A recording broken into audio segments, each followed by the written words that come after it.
Welcome to Diana's Mud Shop. I thought I would do a little lesson here today to show you how I'm making some little garden bells.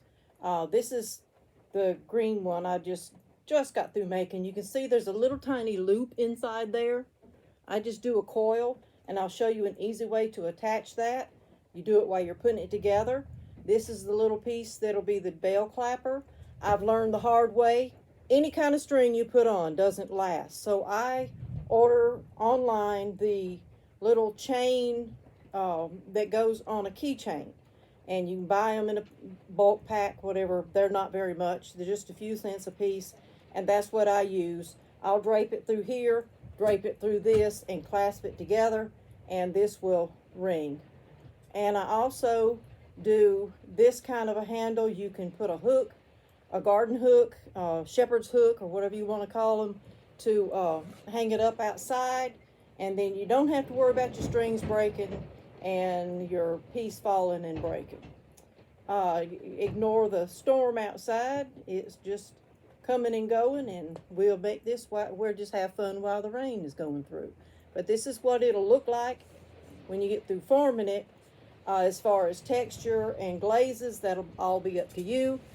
As far as the thickness of the clay, that is whatever your preference is. I roll mine out to 3/8 width, and that's what I do everything with. And then I put texture in it or don't put texture in it. This one, I am going to put a little texture in. I got a little tiny mini roller. I'm going to use tools that I'm going to use, of course, is my slip.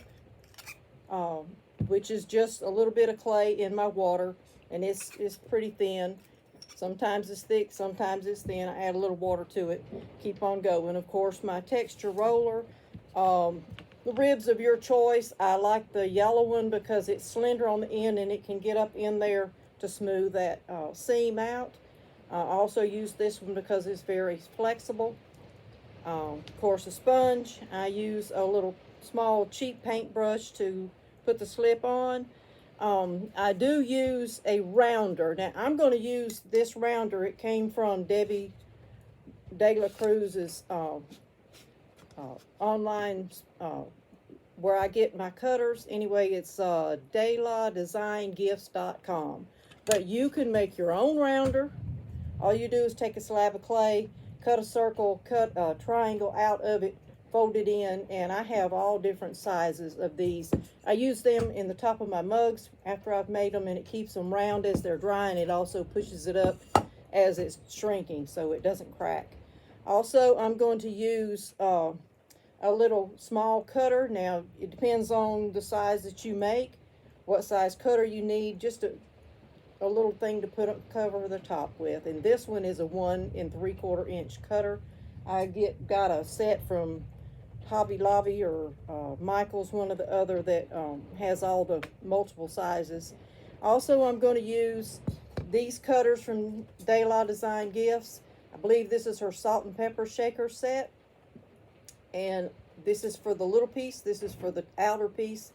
And instead of putting one inside the other for the salt and pepper shakers, we're just making the cones. And this makes the little clapper, and this makes the bell. Also, I'm going to be cutting a little strip. Now, you can use a handle maker, extruder, or you can pull a handle however you want. But I'm just going to cut a strip like I did on this one and put it on there so I don't have to worry about anything fancy. All right, let's get started. I'll try to not make this very long if I can shorten it. Also, I'm going to use this for the angle cutter.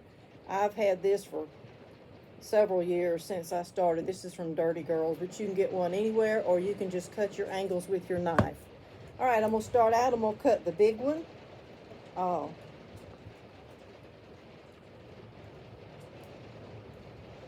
And I'm going to cut my little one. I'm going to go ahead and cut my circle for the top. Now, my clay has been rolled out. Actually, I rolled it out a couple hours ago, made some stuff, re-wedged what was left over, and rolled it out again, and it's still been a little while setting. This is very soft clay right now. It is raining, so it stays wet for a long time. But working with this small items, small pieces, it's okay. It doesn't have to set up as long. All right, I'm gonna cut my little strip out here. Let's see, I'm just gonna cut a straight line. Move that out of the way. And I'm just gonna cut a little strip. You see, I didn't measure it, I just cut out a strip. We'll cut it as we need it, how long we need it. All right, move this little dab of clay out of the way. Okay, now I'm gonna loosen my piece up.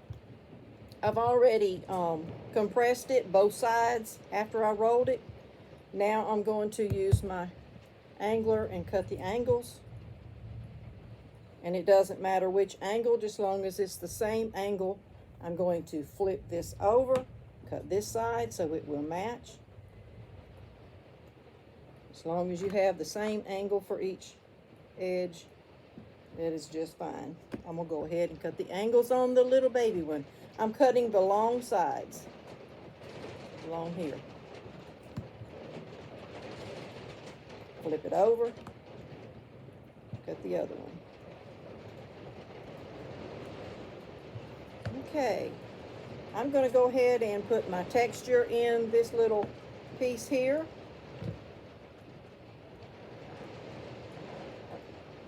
All right. See? Now I'm going to score the edges.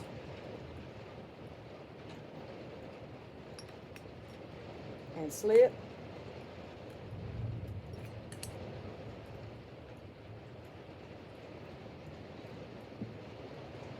All right, I'm gonna bring this around and make my little cone for the inside veil. Let's see. Just got my finger up inside there, smoothing out. And if you can't reach, you can use a potter's thumb. This one's too big. I have just any kind of piece of wood would do. You can even use the handle of a paintbrush.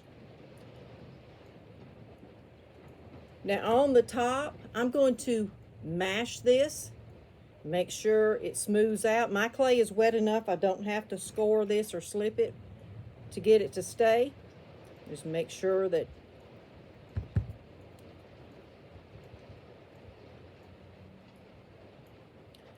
all right, now you can use either a hole punch or one of these little tools here. This is a Kemper tool, DBSL, whatever. Anyhow, it's got the hole punch on both ends. And I'm just gonna punch through here.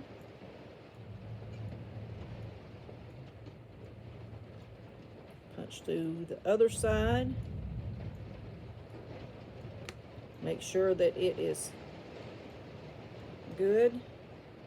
I'm not cutting the hole any wider. I'm just kind of stretching the clay. Mash it down. Make sure you got a good seal there.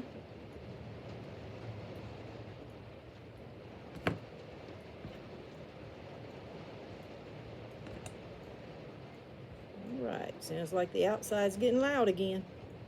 Apologize for that. All right, that is the little clapper done. Okay, set it to the side. Now to make the bell for the top. On my little piece, I'm going to go ahead and roll just a little bit of texture in the top. I'll choose a little spot that's got a little flower.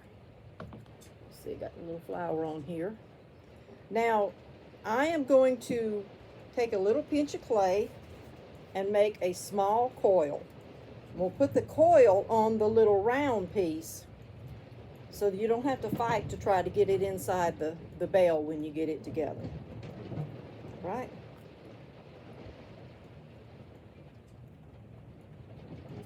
Now you want your clay moist enough that it's not going to crack when you bend the coil. I always take a damp sponge. I'm going to dampen it again so that I can wet my coil, make sure it's ready to bend. All right, that's a good bit too long, so I'm going to cut it shorter. All right. Now my coil is just a little bit thinner than a pencil, you can see. So a little bit thinner than a pencil. Going to bend it. I'm going to lap the ends together. Kind of pinch them, smooth it out.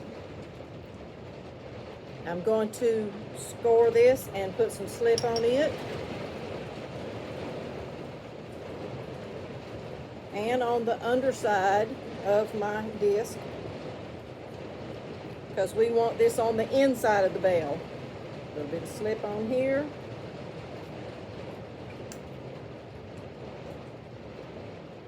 And attach this here. It's going to look like a little ring pop.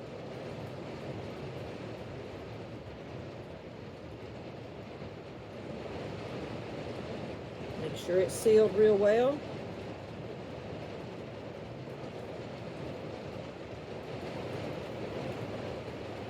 Okay. Set it to the side so it can be stiffening up while I put the bell together.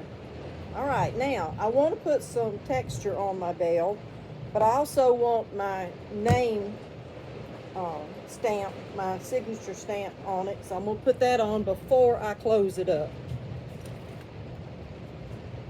However you sign your work, initials or whatever, you might want to do that around the ring, around the bottom so it can be seen. I'll put mine in here. Okay.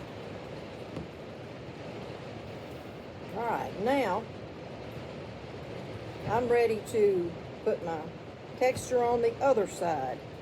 Make sure it's smooth. You can never compress it too much. All right, I'm going to take my little roller and put some texture in it.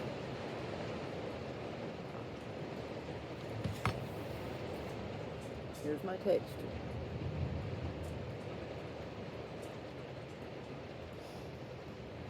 All right, now I'm going to score the edges. Flip it over, score this side. Add a little slip.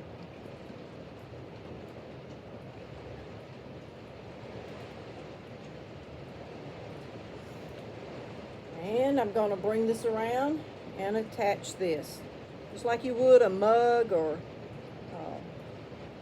just joining these two joins.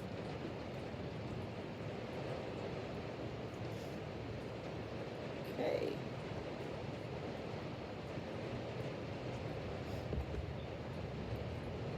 I'm going to use my rib to smooth this out.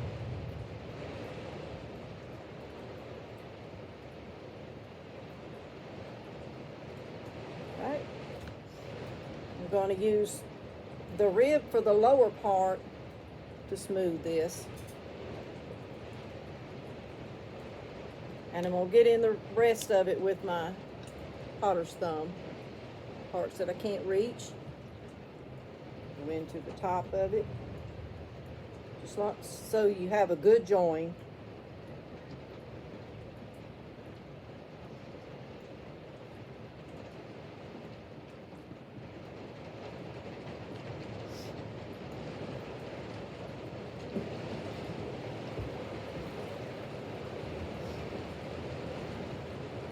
Okay.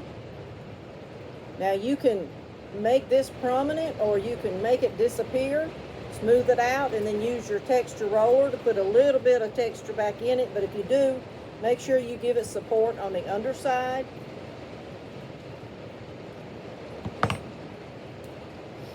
And then it's textured all around. You can't tell where the seam is, hardly. Okay. Now, I'm going to take my ring pop And I'm going to score around the edge.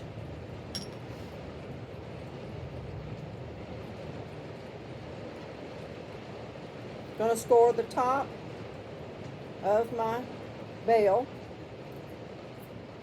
A little bit of slip on here.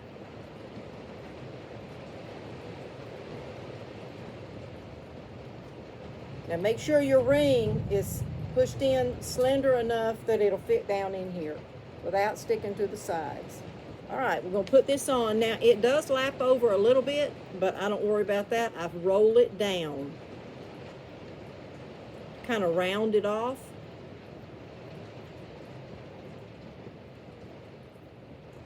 And smooth it out. Make sure it's got a good seal. And I just use my fingers. You can use your rib, you can use your potter's thumb, you can use the paintbrush. All right, and if you'll look inside, we have our ring inside. That was not hard to do. Pretty easy. All that's left now is to make my strip, which I've got it cut. I'm going to smooth it with my sponge. I don't want any sharp edges, because this is the part that's going to be hanging on the tree or be used to be picked up. All right, I'm going to figure out, I'm going to go ahead and put my texture in it.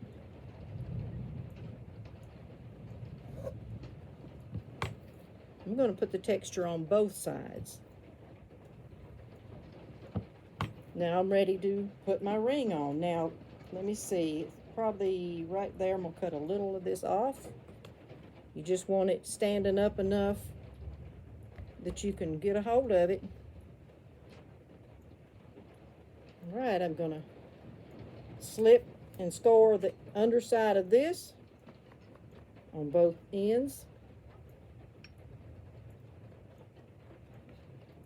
I'm going to slip and score right here where it's going to attach. Attach one side and bring it over and attach the other side. Make sure it's got a good join. Make sure my hands are clean. Use my brush to get up under here. Get up all that slip. All right.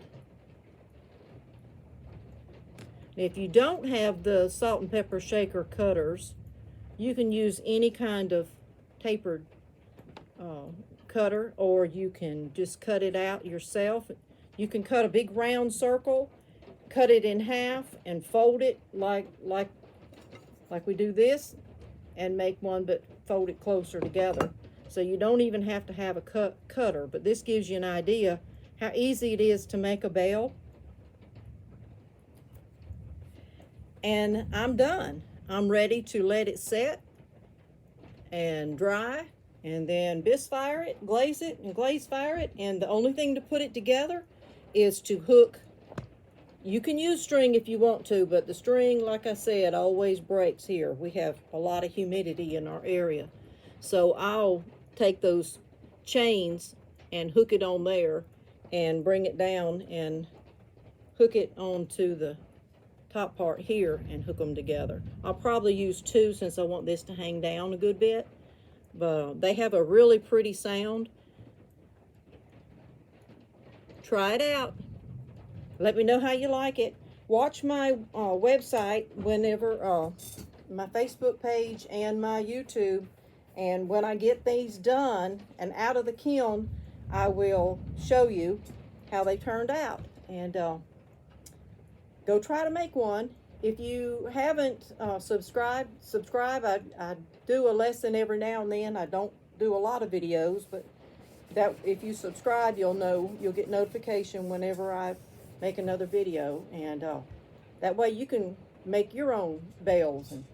And I know I've got a little class lesson on how to make egg trays and other kind of garden bells that you make out of cutters or just out of a mug. You can throw a mug, turn it upside down.